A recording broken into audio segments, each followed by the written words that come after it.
తెలంగాణ రాష్ట్ర ముఖ్యమంత్రి రేవంత్ రెడ్డిపై బీఆర్ఎస్ పార్టీ ఫిర్యాదు చేసింది. ఈ మేరకు ఆర్ఎస్ ప్రవీణ్ కుమార్ ఆధ్వర్యంలో గులాబీ పార్టీ నేతలు పోలీసులకు పిటిషన్ ఇచ్చారు. ఫార్ములా ఈ రేస్ విషయంలో అసలు ముద్దాయిగా సీఎం రేవంత్ రెడ్డిని చేర్చాలని తమ ఫిర్యాదులో పేర్కొన్నారు. రేవంత్ రెడ్డి తీరు వల్ల తెలంగాణ రాష్ట్రానికి రావాల్సిన అనేక పెట్టుబడులు వెనక్కిపోయాయని ఫిర్యాదులో ఆరోపించారు.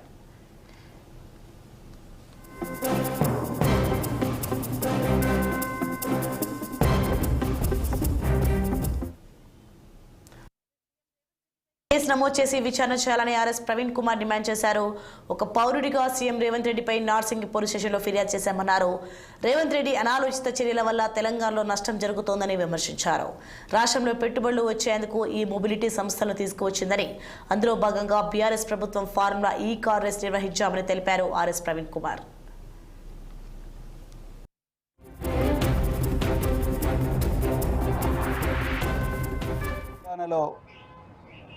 రాగద్వేషాలకు అదేవిధంగా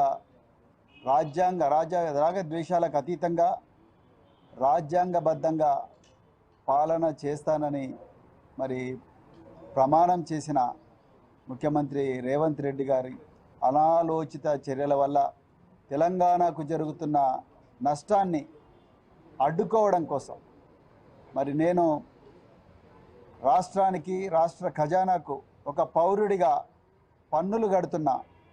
నా పన్నుల రూపంలో రాష్ట్రానికి వస్తున్న ఆదాయం నుండి గత బీఆర్ఎస్ ప్రభుత్వం ఆ ఆదాయాన్ని మరింత పెంచడం కోసం, ఈ రాష్ట్ర బాగోగుల కోసం, ఈ రాష్ట్రంలో ఒక గొప్ప ఇండస్ట్రీని పెట్టడం కోసం, వేలాది మందికి ఉద్యోగాలు వచ్చే విధంగా, లక్షలాది కోట్లాది రూపాయల రెవెన్యూ వచ్చే విధంగా ప్లాన్ చేయడం కోసం మొబిలిటీ వ్యాలీ అనే ఒక కార్యక్రమం పెట్టడానికి సంకల్పించిండ్రు.